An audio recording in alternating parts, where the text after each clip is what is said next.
This is Charles Kao with TravelMole TV in Hainan, China at the World Travel and Tourism Council Summit with Dipak Deva, who is the chairman of the WTTC India Initiative, and he is also the CEO of Kuoni Destination Management over there.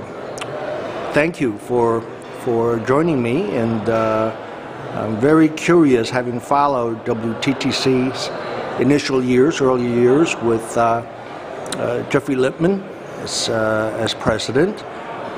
It spent a lot of time in India. India was a great host for WTTC summits. Yeah, and but I've lost track. I guess I really don't know what the WTTC India Initiative does today or has done since then. So maybe you can share with us some of that history. Thank you, Charles. Good to be with you and to chat with you. It was started in 2000 by Krishna Kumar of Taj, Mr. Oberoi of the Oberoi Hotels and Lalit Suri. The idea was to have a group of professionals and companies from around the country get together, speak in one voice, and also, I think, go to the government and give them ideas and suggestions on how we can take Tourism India to the next level. And the initiative since then, until 2014, has done a great deal in influencing policy, in keeping the government and this other stakeholders aware of the potential that exists for India.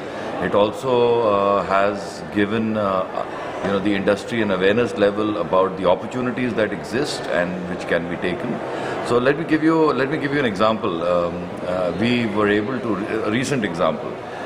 We did feel that there was the states in India were not that aware of or did not understand their potential in the south of how tourism can grow.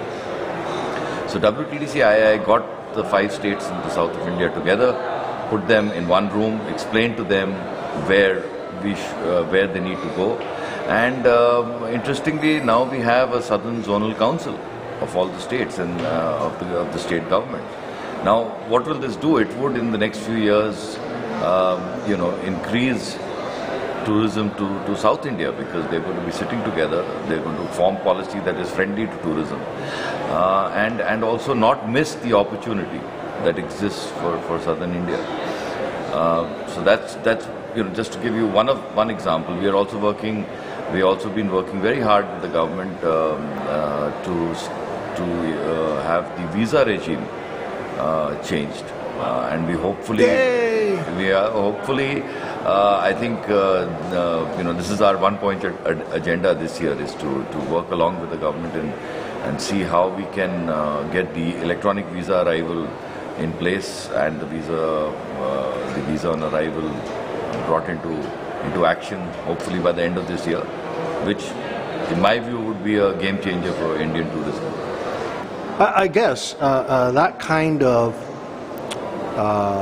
lobbying, for lack of a better word, and educating government officials at especially at the high level that control budgets and such and policy changes as, like right now, you have the elections going on.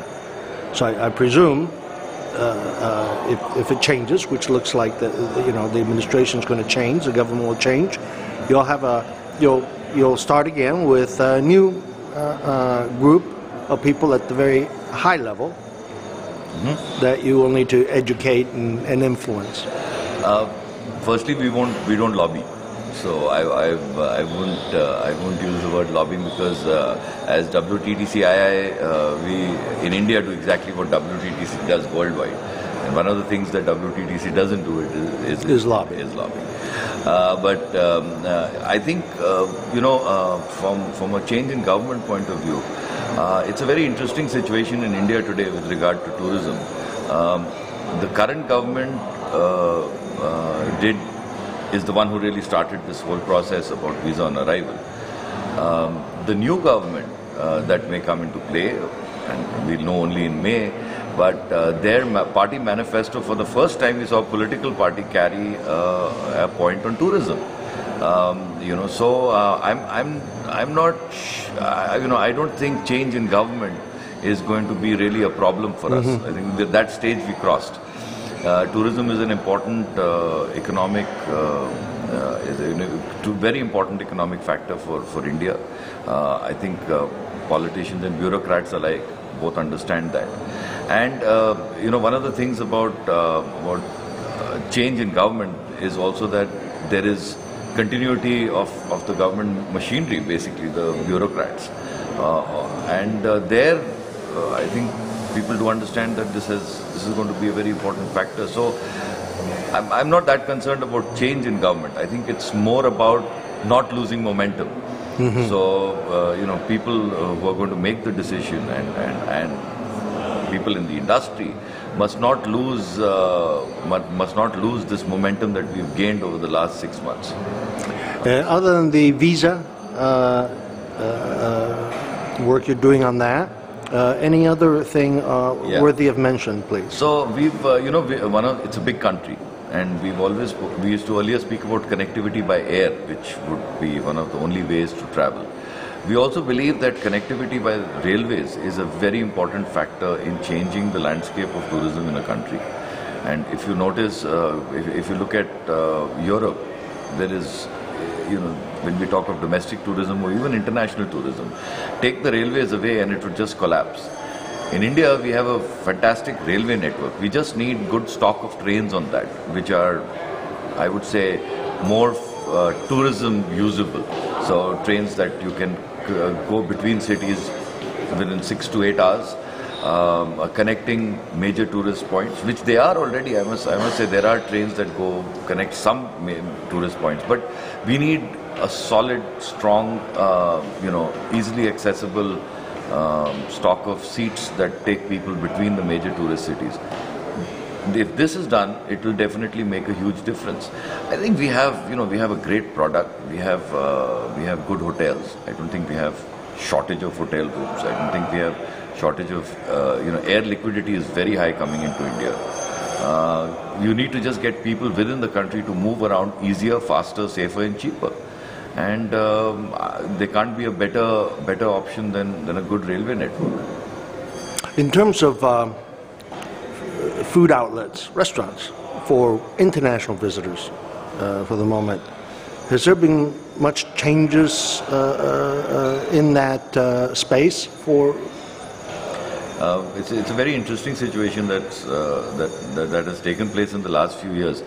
At one level, there are these huge shopping malls that are coming up with all the international food chains. Right. Then, that is one part. That's probably not really what we want tourists to experience, because that's what they can see even at home, or visitors to experience. So for us, I think what is also very interesting is there are lots of standalone restaurants that are opening in various cities. So if you come to Delhi, there are probably 15 or 18 very interesting restaurants that have come up just in the last 2 to 3 years. So it could be from Spanish food to Japanese to... Had the best tapas in India. There you go. So, and also let's not forget that I think we have not done enough justice to our own food. We probably have one of the best kitchens in the world.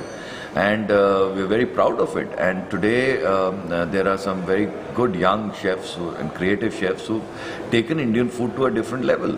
So they've experimented. They've done some really good work with food. And there are enough options outside hotels where you can eat, and there's no problem. I must vouch for that. I've been one of those visitors for years that my people who work for me or friends would say, you must stay, you have to be careful and just eat at the 5-star restaurant. But recent 2 years, I've gone to local, I guess they were local restaurants, chains, mid-scale, no problem. But I don't think that was there 10 years ago. They were, but nobody told you to go there. I told you to stay at the 5-star hotels. Yeah, exactly. So this was a perception. I don't think this is true. And there are today in Old Delhi there are tours that are run where they take people through these narrow lanes to experiment different kinds of food over a period of 3 to 4 hours. These tours are full. And they're not locals who are going there. There are people from overseas who want to experience and indulge themselves. So I think food in India today has moved to a different level altogether. I think there's a lot of creativity. There's a lot of there's also, I think, a level where the level of tolerance in terms of spices or experimenting. I think it's also a change in the traveler. The traveler that came earlier to India was really they were always protected about, or they were always, please don't go out and eat, please don't do this, please don't do that. I think today the customer themselves are educated enough, and they also want to experience when they want to experience the place when they go to a destination, and they want to make sure that they don't miss out on these opportunities. And also, don't forget, social media today has ensured that people are very well informed of experiences that others have had. So if others have had a good experience, why wouldn't they try out a little local restaurant? And also, at the end of the day, Charles, let's not forget, that's what tourism is all about. You want that little local restaurant also to... That's the ideal experience. And have no problems.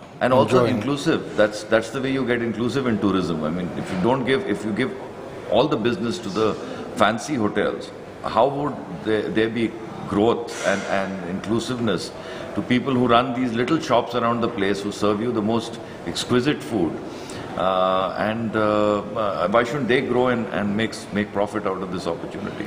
Totally, absolutely. Dipak Deva, thank you very much, Chairman of WTTC India Initiative, and also CEO of Kwoni Destination Management India.